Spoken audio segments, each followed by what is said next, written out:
Hello दोस्तों, नमस्कार। दोस्तों, आज का टॉपिक है कि बदलते ज़माने के हिसाब से हम अपनी दुकान में क्या-क्या चेंजेस करें। तो दोस्तों, इसके लिए मेरी आप सभी को कुछ सलाह है। तो दोस्तों, सबसे पहले दोस्तों, हम आप जिस दुकान में बैठ रहे हैं दोस्तों, तो हमें पहले खुद को अप टू डेट रखना होगा दोस्तों। हम अपनी दुकान पे बैठते हैं तो दोस्तों हम ध्यान रखें कि हमारी खुद की ड्रेसिंग कैसी है दोस्तों। इसके बाद हम देखें कि हमारी दुकान जो है व्यवस्थित जमी है या नहीं है। क्योंकि दोस्तों, सुंदरता जो रहता है वो ग्राहक को ऑटोमेटिक दोस्तों आकर्षित करता है।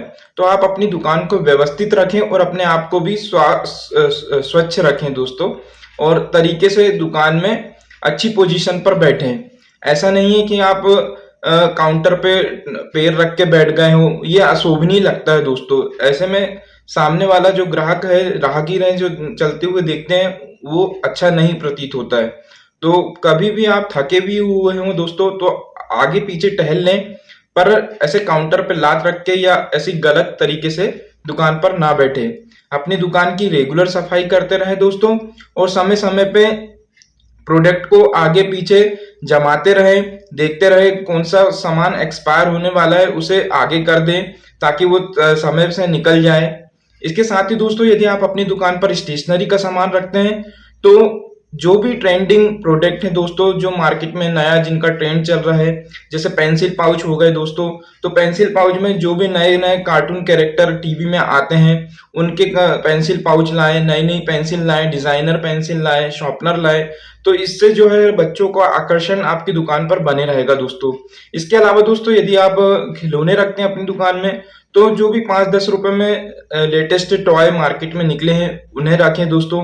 5 रुपए वाले कुछ ऐसे खिलौने आते हैं दोस्तों, जिसमें खाने का भी निकलता है बच्चों का, और कुछ डिजाइन वाले खिलौने भी रहते हैं, जिससे बच्चे लेने में बहुत उत्सुकता दिखाते हैं दोस्तों। तो ऐसे प्रोडक्ट आप अपनी दुकान पर रखें। इसके अलावा दोस्तों, डिजिटल लेन देन का भी ध्यान रखें दोस्तों। आप क्यूआर कोड से पेमेंट लें। और इसके अलावा दोस्तों, यदि कोई ग्राहक ऐसे आते हैं जो कहते हैं कि हमें पैसे कहीं ट्रांसफर करना है या हमें कैश दे दो, तो ऐसी सुविधाएं भी आप अपने ग्राहकों को दें दोस्तों। और इसके बदले आप 1,000 पे 10 रुपए की जो है अपनी सेवा के रूप में ले सकते हैं दोस्तों, 1,000 के ट्रांजेक्शन में। इसके साथ ही दोस्तों, आप यदि मोबाइल रिचार्ज की सुविधा अपने ग्राहकों को देना चाहते हैं दोस्तों, तो वो दे सकते हैं, पर इसके लिए आप किसी अन्यत्र ऐप को इंस्टॉल मत करें दोस्तों, क्योंकि आजकल फ्रॉड लगातार बढ़ते जा रहा है।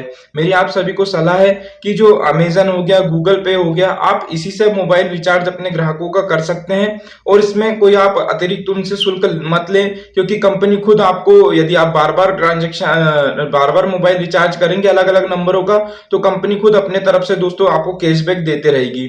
इसमें आपकी जो है ग्राहक की जो रूटीन है दोस्तों, वो भी बनी रहेगी, ग्राहकों की आवाजाही रहेगी, और आपको जो है बाद में इसका बेनिफिट भी मिलेगा कि वो रिचार्ज के साथ ही आपकी दीगर सामान भी लेगा दोस्तों। इसके अलावा दोस्तों, आजकल जो है लेटेस्ट टेक्नोलॉजी का जमाना है दोस्तों, और ग्राहक जो रहता है दोस्तों, इतनी जल्दी जल्दी में रहता है कि हमें उसे कौन सा प्रोडक्ट कितने ग्राम देना है, कितने रुपए का देना है, ये कैलकुलेट करने में टाइम लग हो जाता है दोस्तों। इस कारण कई बार ग्राहक आगे बढ़ जाता है। तो दोस्तों, आजकल के समय में दोस्तों ऐसी इलेक्ट्रिक वेट मशीन आ रही है दोस्तों, जिसमें आप यदि एक बार अपना प्रोडक्ट सेट कर देते हैं कि मुझे ये माल 1 किलो 50 रुपए में बेचना है दोस्तों, तो आप उसका 100 ग्राम जैसे ही उसमें रखते हैं दोस्तों, तो वो खुद कैलकुलेट करके बता देता है कि ये 100 ग्राम 5 रुपए का होगा। जितने भी आप क्वांटिटी में, जितने भी ग्राम में आप प्रोडक्ट डालोगे, वो खुद अपने से कैलकुलेट करके बता देगा कि ये इतने रुपए का होगा। बस आपको शुरू में उसको सेट करना है कि आप कोई प्रोडक्ट को कितने रुपए में सेल कर रहे हैं। तो दोस्तों, यदि हो सके तो आप आगे से दोस्तों कोई अपना वेट मशीन जो है, तराजू वगैरह खरीदें, तो ऐसी ही टेक्नोलॉजी का खरीदें, ऐसी ही लेटेस्ट टेक्नोलॉजी का खरीदें, जिससे आपको सुविधा हो कैलकुलेट करने में कि कौन सा प्रोडक्ट कितने रुपए में कितने ग्राम होगा। इससे आपका समय भी बचेगा दोस्तों, और ग्राहक का भी समय बचेगा, और आपकी सेल में भी इजाफा होगा। इसके साथ ही दोस्तों, आप अपनी खरीदारी पर भी ध्यान दें दोस्तों। जिस प्रकार दोस्तों हमारे पास ग्राहक आता है तो वो 4 दुकानों से कंपैरिजन करता है रेट की, उसके बाद हमारी दुकान से खरीदी करता है। उसी प्रकार दोस्तों आप भी यदि कहीं से अपनी क्वांटिटी के हिसाब से माल लेना चाहते हैं दोस्तों, तो 4 होलसेल दुकानों में लोकल की पता करें दोस्तों, जहां आपको सस्ता पड़े उस हिसाब से आप सामान लें, ताकि आप भी अपने ग्राहकों को दोस्तों बेस्ट रेट प्रदान कर सके। इसके अलावा दोस्तों आप यदि ऑनलाइन भी सामान मंगवाते हैं दोस्तों, तो भी उसमें भी दोस्तों 3-4 वेबसाइट में 3-4 एप्लीकेशन में सर्च कर लें, जहां से आपको बेस्ट मार्जिन में मिल रहा है आपकी क्वांटिटी के हिसाब से, वहां से आप माल ले दोस्तों, ताकि आप भी अपने ग्राहकों को best price, best margin, best scheme दे सकें। इसके अलावा दोस्तों यदि कंपनी आपको कभी किसी माल में कोई स्कीम या ऑफर प्रदान करती है जो ग्राहकों के लिए रहती है दोस्तों, तो आप निश्चित रूप से वो ऑफर और वो स्कीम की जानकारी दोस्तों अपने ग्राहकों को बताएं और वो ग्राहकों को अपनी प्रदान करें दोस्तों। कई बार ऐसा रहता है कि कई दुकानदार जो रहते हैं लोभ के चक्कर में वो ऑफर, वो स्कीम को मिटा देते हैं या फिर छुपा लेते हैं और ग्राहकों तक वो स्कीम पहुंचती नहीं है दोस्तों। तो इससे दोस्तों आपका तो कुछ समय के लिए फायदा हो जाएगा दोस्तों, परंतु जो ग्राहक की आपकी टूटेगी वो उस आपकी दुकान पर काफी असर करेगी दोस्तों।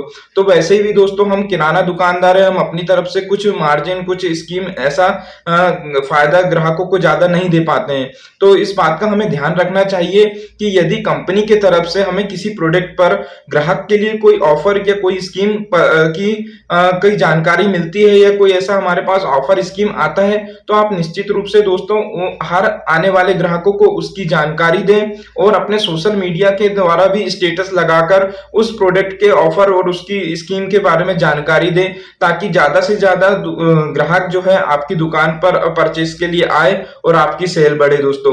तो यही कुछ जानकारियां थी दोस्तों जो मैं आप सभी के साथ साझा करना चाह रहा था कि बदलते जमाने के साथ हमें इन्हीं कुछ बातों का ध्यान रखना चाहिए। दोस्तों जानकारी लगी अच्छी हो तो एक लाइक जरूर कीजिएगा। धन्यवाद।